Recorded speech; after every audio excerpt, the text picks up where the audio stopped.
கேள்வி ஒன்றாக இருந்தாலும் பதில் எப்படியா இருக்கும்? ஆளுக்கு ஏற்ற மாதிரி மாறுபடும். நேரில் வந்துட்டா என்ன பண்ணிடலாம்? எல்லா கேள்வியும் கேட்டு தெளிவாக, அதுக்கு தான் சத் சங்கம். என்னுடைய நோக்கம் எல்லாம் மனிதர்கள் எல்லாம் மகிழ்ச்சியாக இருக்கணும், அவ்வளோதான். உடம்பு வேறு மாதிரி செயல்படுது, மனசு வேறு மாதிரி செயல்படுது. என்னை நேசிக்கிற பொண்ணை நான் நேசிக்க முடியல, நான் நேசிக்கிற பொண்ணு என்னை நேசிக்க மாட்டேங்குது. பிரச்சனை உடம்புக்கும் மனசுக்குமா? பிரச்சனை உடம்புக்கும் மனசுக்குமா? மனசுக்கும் மனசுக்கும் தான். உடம்புக்கும் மனசுக்கும் ஒரு பிரச்சனையும் இல்லை. உடம்புக்கும் மனசுக்கும் பிரச்சனையை உருவாக்குறது நீங்கள் தான். மனசு தான் நாளாகிட்டுன்னா இப்போ இந்த பெரிய போராட்ட காலத்தை எனக்கு சொல்லித்தராங்க. பொண்ணுன்னா புருஷன் பொண்டாட்டி பொருத்தந்தான் வேணும், பொருத்தம் இல்லாட்டி ஒருத்தந்தான் பாட்டெலாம் எழுதிச்சுறாங்க. நான் சொல்கிறது, ரெட்டை மாட்டு வண்டி வரும்போது நெட்டை குட்டை ரெண்டு இணையாது, இந்த ஒட்டகம்தான் கட்டிக்கிட குட்டை மாடை பிடிச்சான். கேட்டோன்னு என்னாச்சு? குள்ளமான பொண்ணுங்கள்லாம் வாழ்க்கைக்கு உதவ மாட்டாங்க. நம்ம உயரமாகறோம், பொண்ணு நம்பிக்கிறா குள்ளமாகறா, அதனால என்ன பண்ணக்கூடாது நம்ம. இப்போ எனக்கு குள்ளமான ஒரு பொண்ணு நேசிக்கிறா, குள்ளமான ஒரு பொண்ணு என்ன பண்ணுறா? என்ன நேசிக்கிறா. நானும் உயரமான பொண்ணை நேசிக்கிறேன். நான் உயரமான பொண்ணை நேசிக்கிறதுக்கு காரணம்னா எனக்கு சொல்லி கொடுத்தாங்க என்னான்ட்டு. அந்த குள்ளமான பொண்ணுக்கு சொல்லித்தரல என்னான்ட்டு. அந்த பாட்டு அவ்வளோ கேட்டுருந்தாள்னா ஒரு கால் ஆழ்ந்து பார்த்து தான் நேசிக்கணும். ஒருத்தரையும் என்ன ஆக முடியும்? அப்படிலாம் நேசிக்க முடியும். அது ரெண்டாவது விஷயம். ஆனால் அப்படி ஒன்று பண்ணலாம், அப்படி ஒன்று நடக்குது, அப்படி ஒன்று இருக்குது. இப்போ கேள்வி நம்மக்கிட்ட என்னன்னா, நான் ஒன்று நேசிக்கிறேன், ஒன்று என்ன நேசிக்குது. உடம்பை முதல்ல புரிஞ்சு வச்சுக்கோங்க. தலையிலேருந்து இடுப்பு வரைக்கும் மேக்ஸிமம் சைஸு ஒரே மாதிரி தான் இருக்கும். மேக்ஸிமம் கொஞ்சம் தான் டிஃப்ரென்ஸ் இருக்கும். உங்கள் தலையிலேருந்து இடுப்பு வரைக்கும் இருக்கிற உயரங்குது இல்லை, அது பெருசாக எல்லாருக்கும் வித்தியாசம் இருக்குது, இல்லைன்னா சொல்ல முடியாது. பெருசாக இருக்காது. ஆனால் இடுப்பு கீழே கால் இருக்குது பார்த்தீங்களா, அது ரொம்ப பெருசாக இருக்கும். இது புரிஞ்சிங்கன்னா நீங்கள் பெண்ணான கூட என்ன பண்ணிக்கலாம், நீங்கள் உட்காந்து பார்த்தோம்னா எல்லோரும் ஒரு லெவலாக இருப்போம். உட்காந்து பார்த்தோம்னா நின்னா ஒருத்தர் வர மாதிரி இருப்போம், தாறுமாறா. எங்கே பிரச்சனை அப்படின்னு கேட்டிங்கன்னா, தொடை எலும்புறது இல்லை, அதுதான் பெரும்பகுதி உயரத்தை நிர்ணயிக்கும். தொடை எலும்புறது இல்லை, அதுதான் எப்படி இருக்கும், உயரத்தை நிர்ணயிக்கும். இப்போ முட்டிலேருந்து கால் கூட ஓரளவுக்கு நிறைய பேருக்கு மேட்சிங்காக இருக்கும். முதுகுத்தண்டு எலும்பு மேக்ஸிமம் எல்லாருக்கும் ஓரளவுக்கு மேட்சிங் ஆகும். ஒரு 2 இன்ச்சு 1 இன்ச்சு அவ்வளோதான் வித்தியாசம் ஏற்படும். பெருசாலாம் அடிக்கணக்கிலலாம் வித்தியாசம் ஏற்படாது. ஒரு 5 அடி உள்ளவருக்கும் ஒரு 4 அடி உள்ளவருக்கும் பார்த்தீங்கன்னா கால் தான் வித்தியாசம் இருக்கும் பெருசாக. உடம்புல எப்படி தான் இருக்காது. இப்போ எனக்கு புரிஞ்சிடுச்சின்னா, குள்ளமான பொம்பளைன்னு நான் பார்க்க மாட்டேன், குள்ளமான கால் உள்ள அல்லது வளராத கால் உள்ள பொம்பளைன்னு தான் பார்ப்பேன். உயரமான கால் இல்லைன்னு மட்டும்தான் நான் என்ன பண்ணுவேன், பார்ப்போம். அப்போ பொருத்தம் உடலிலும் வேணும்னும் போது உடலை பற்றின ஒரு புரிதல் எனக்கு இருக்கணும். எனக்கு என்னவே இல்லை, உடலை பற்றின ஒரு புரிதலே இல்லை. அப்படி வந்தாலும் நான் என்ன பண்ணுவேன், இப்போ குள்ளமான பொண்ணை நேசித்தா நானும் என்ன பண்ணுவேன், நேசிப்பேன். எதனா ஆப்ஷன் இருக்குது, ஆப்ரேஷன் பண்ணி பெருசாகிட முடியும்னா என்ன பண்ணலாம். நீங்கள் உண்மையிலேயே நேசித்தா அதுக்கான ஆப்ஷன் வர்றதுக்கும் வாய்ப்பு இருக்குது. ஹீல்ஸ் போடுறது, ஒரு ஸ்டூல் போட்டு மேலே நிற்க வச்சு கல்யாணம் பண்ணுறவங்களாங்கிறாங்க. மணியே வச்சுட்டு பக்கத்தில் நிற்க வச்சு ஃபோட்டோ எடுத்தவங்களாங்கிறாங்க. எடுத்துக்கலாம், அப்படி தானே செய்ய முடியும். சினிமாலாம் அப்படி தான் காட்டுவாங்க. அந்த அனுஷ்காக்குறாங்களா, அவங்க அவ்வளோ உயரமாக இருப்பாங்க, அவங்க பக்கத்தில் நடிக்கிறவங்க போலாம் பார்த்தீங்கன்னா கொஞ்சம் தூரமாகவே காட்டுவாங்க. அந்த ஜேஜண்டிக்கான ஆள் பக்கத்தில் போய் இந்த மனுஷன் நின்னாருனாக்கா தாவைக்காவா, அவங்க அவர் போய் பக்கத்தில் நின்னா தவுளுண்டு தெரிவார். புரியுதா? நேரில் பார்த்தீங்கன்னா ஒத்துக்க மாட்டீங்க, இவெல்லாம் ஒரு மனுஷனா, இவனுக்கு இதெல்லாம் இருக்குதான்ற மாதிரி.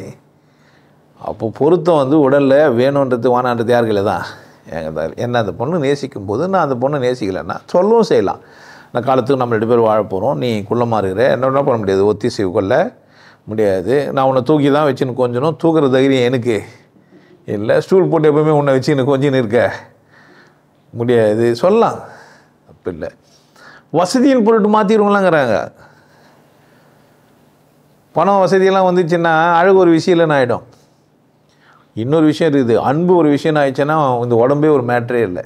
உடம்பு ஒரு விஷயம் கிடையவே கிடையாது. மேட்ரு மனசு, அன்பு தான். அன்பு புரிஞ்சிச்சேன்னா இப்போ எனக்கு இந்த 2 பக்கம் நான் ஏன் போனேன் அப்படின்னா, ஒரு பக்கம் உடம்பு. இப்போ எனக்கு உயரமான கலரான பொண்ணு தான் அப்படின்னு இல்லை, நல்லவங்களுக்கு ஒரு இலக்கணம் வச்சு நிற்பேன். அவள் குஞ்ச தலையை நிமிர மாட்டா, எதிர்த்து பேச மாட்டா. அதனால் என்ன பண்ணுவேன், நான் அங்கே ட்ரை பண்ணே இருப்பேன். இவள் எல்லா கூடயும் பேசுவா, என்னையும் ட்ரை பண்ணுறா. 10ஓட போனோன்னா என்னை வச்சுக்கிறேன், நானே வர நினச்சின்னு இருப்பேன். உண்மையாக அவங்க கூட இருக்கலாம், எனக்கு தெரியாது. ஏன்னா சம்பவம் ஆகுறது நம்புறது இல்லை. இந்த பல காரணங்களால் என்ன பண்ணுறேன் நான், போட்டி போட்டுன்னு. இப்போ இது வர இந்த கேள்வி என்ன ஆகிட்டார் அவர், உடம்புக்கும் மனசுக்குன்ட்டார். இல்லை, மனசு ரெண்டானதுனால என்ன ஆயிடுச்சு, ஒன்றுமே இல்லை. புதுசாக ஒருத்தர் வீட்டுக்கு வந்துட்டாங்கன்னு வச்சிங்களேன், கை கால் ஓடலன்னு பார்த்துக்கிறீங்களா, என்னாச்சு, தண்ணி கொடுக்குறதா, காப்பி கொடுக்குறதா, ஹார்லிக்ஸ் கொடுக்குறதா, உட்கார சொல்கிறதா, படுக்க சொல்கிறதா, வந்த உடனே கதவு மூடிடுதா, யாருன்னா பார்க்குறாங்கன்னு பார்க்குறதா, பல விஷயம் இருக்குது. வந்தவனை பொறுத்து இருக்குது. ஆமாம் தானே, உடனே வேலையை முடிச்சு அமைச்சிருத்தா, கரெக்ட் தானே. நீங்கள் சாதாரணமாக நினச்சிக்கிறீங்க, வந்தவர் எந்த மாதிரி வந்தார்னு யாருக்கும் தெரியாது. அதனால் நம்ம என்ன ஆகிட்டோம், இப்போ கன்ஃபியூஸ் ஆகிட்டோம். 3வது ஆள் வந்துட்டா வாழ்க்கையில் ஒரே பக்குன்னு இது உள்ளே போச்சு, என்ன ஆச்சோ தெரியலையே, இல்லை என்ன பேசிட்டாங்களோ அப்படின்ட்டு. நம்ம இன்டர்வியூ போய் உட்காந்துக்கிறோம், 4 பேர் உட்காந்துக்கிறாங்க, 2 பேர் தான் எடுக்க போகிறாங்கன்னு வச்சுக்குவோம். நம்ம ஃபஸ்ட்டு போய் வந்தவொடனே என்ன நினச்சிப்போம், அவர்கிட்ட அவர் மூஞ்செல்லாம் அவரை பார்த்து ஒரு முடிவுக்கு வருவோம். சிரிப்பாக வராருனாக்கா ஜெயிச்சுட்டு இருப்பார் போல், இவருக்கு தான் வேலை கழிச்சிட்ருக்கோம். 2வது ஆளும் சிரிப்பாக வந்துட்டான்னு வச்சுங்க, நம்ம என்ன ஆகிடுவோம், ஆட்டோமேட்டிக்காக இன்டர்வியூ முடிஞ்சிச்சு. 2 பேர் என்ன ஆகிட்டாங்க, செலெக்ஷன் ஆகிட்டாங்க. நம்ம 6வது ஆள் ஆகிறோம், இன்னும் 4 பேர் நமக்கு கிடையாது பொழுதுன்றுவோம் நம்மளே. அவங்க எதுவும் சொல்ல மாட்டாங்க, அவங்க மாதிரி சந்தோஷமாக போனது உனக்கு என்ன ஆகும். அவங்க எதுவும் உன்னை பார்த்துட்டு நான் அப்பாயின்மெண்ட்டை வாங்கிட்டேன், ஆர்டர் கொடுத்தாங்க, எதுவுமே சொல்லவே இல்லை. நீயாவே என்ன பண்ணுற, எல்லாத்தையும் நீயே பிரிண்ட் போட்டு அப்பாயின்மெண்ட் கொடுத்தாலும் கூட கொடுத்துருவேன். இந்த போராட்டம்லாம் எங்கே நடக்குது, யாருக்கு இல்லை. நான் 2வது 4வது ஆனது தான், எனக்கு உண்டானது தான். என்னை யாரும் தட்டி பறிக்க முடியாது. நல்லா புரிஞ்சு வச்சுங்க. இந்த உலகத்தில் அதுதான் சொன்ன, ஒற்றை மனு ஓட்டன்னு சொன்னதெல்லாம் அதுதான். உனக்கு உண்டானது யாராலையும் என்ன பண்ண முடியாது. நீ தான் போட்டு என்ன பண்ணிக்கிற, குழப்பிக்கிற. இது குள்ளம், இது உயரம், இதை நான் நேசிக்கிறேன், அது என்ன நேசிக்குது. முடியலன்னா நேசிக்கிறக்கிட்ட சொல்ல வேண்டியது தானே, ஏம்மா நான் உன்னை நேசிக்கிறேன், என்ன பண்ணாது சும்மா என்ன நேசிக்கிற நேரம் வேஸ்ட்டு. என்ன யார் வேணால் நேசிக்கலாம், நேசிச்சுக்கோங்கன்னு கூட என்ன பண்ணிடலாம், ஆப்ஷன் கொடுத்துட்டு போகலாம். எப்படி வாழணும் எப்படி வாழக்கூடாதுன்னு யார் முடிவு பண்ணா, புரியுது என்ன சொல்கிறேன்ட்டு. இவர் போட்டு ஏன் குழப்பிக்கினாரு, இந்த பக்கம் ஒரு பெஸ்ட்டுக்குது, அங்கே ஒரு பெஸ்ட்டுக்குது, 2 பெஸ்ட்டையும் வச்சு என்ன பண்ணுகிறாரு அவர். என்னென்ன ஒருத்தர் இருந்தார், மேனேஜராக இருந்தார். நான் இட்லியும் சாப்பிடுவேன், பூரி. காலைல டிஃபன் சாப்பிட்டீங்களான்னா சாப்பிட்டேன். எவ்வளோ ஆச்சுன்னா 150 ரூபா ஆச்சு. காலைல டிஃபன் 150 ரூபா ஆச்சுன்னா, ஆமாம். என்னங்க சாப்பிட்டீங்க, இட்லி சாப்பிட்டேன், பூரி சாப்பிட்டேன், பொங்கல். இவ்வளோ ஒரு மச்சம் சாப்பிட முடியும்னு நினைக்கிறீங்க, சம்பளம் உனக்கு கம்மி, நீ எவ்வளோனா சாப்பிட்டுக்கலான்னா என்ன பண்ணிட்டாரு இப்போ அவர். சாப்பிட்டேன்னு கணக்கு எழுதுறாரு, அவள் தான். அந்த மாதிரி நீங்கள் வாழ்ந்துங்கிறீங்க, உங்களை 2 பேர் நேசிக்கிறாங்கன்னு உங்களுக்கு பெருமையாக இருக்குது, ஊரெல்லாம் சொல்கிறீங்க. என்ன நல்ல வேலை அவர் பேரை சொல்ல. நான் உங்களுக்கு என்ன புரியுதா என்ன கதை, என்ன ரொம்ப அல்பமான விஷயம், என்ன கதை இது. என்னை காதிக்கு 2 பேர் இருக்கிறாங்க, 3வது யாருன்னா காதிக்கிறான்னு கேட்குறாரு. புரிஞ்சிச்சா, தெளிவாக இருந்தாருன்னா என்ன பண்ண மாட்டார், இதுதான் நேர்மை. அப்போ நீங்கள் என்ன புரிஞ்சு வச்சிங்கன்னா, ஏன் அந்த கேள்வியை எழுமிச்சவருக்கு என்ன ஆப்ஷனில் வச்சுன்னு லவ் பண்ணுங்கிறாங்க என்ன. அதனால என்ன பண்ணுவேன், குருவே நீ என்ன சொல்ல,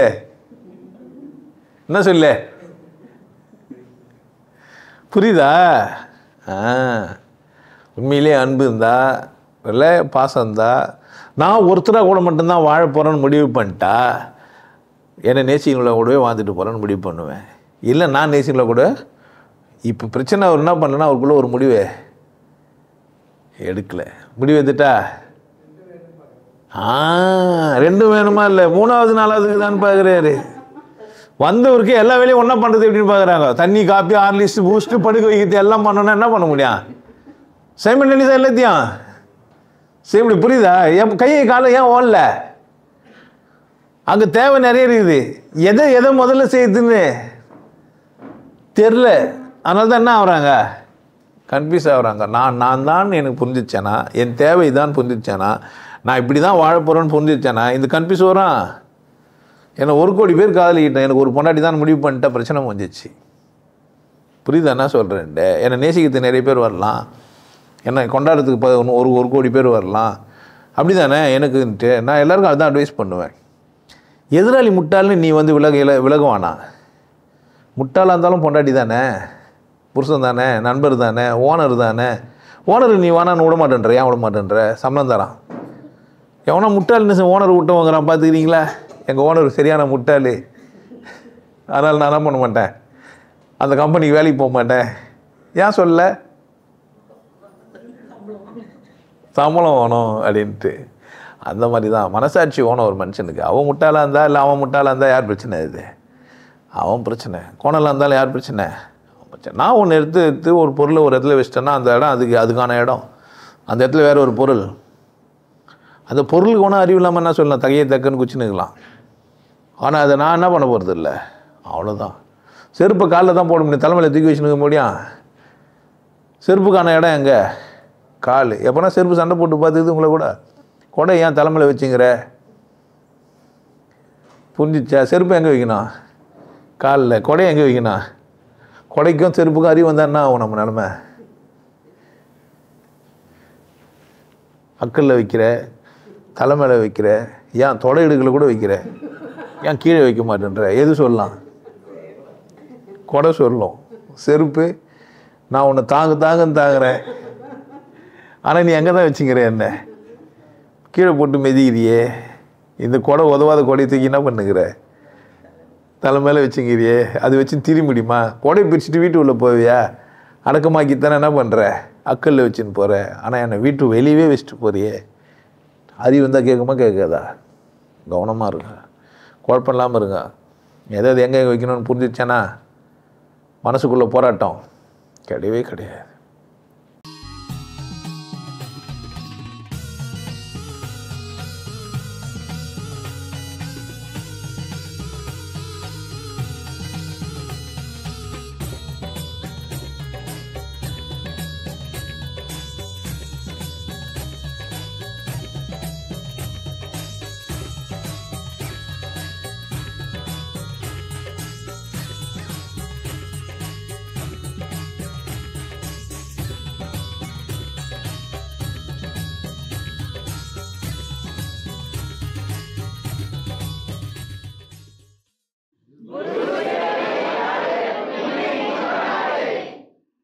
நல்லா இருங்க, சிறப்பாக இருங்க, கொண்டாட்டமாக இருங்க. உங்களை நீங்கள் மதிப்பு மிகுந்தவராக மாற்றுறது உங்கள் கையில் தான் இருக்குது. நல்லா இருங்க. நான் ஒரு வாய்ப்பு என்னை பயன்படுத்திக்கலாம். நல்லது.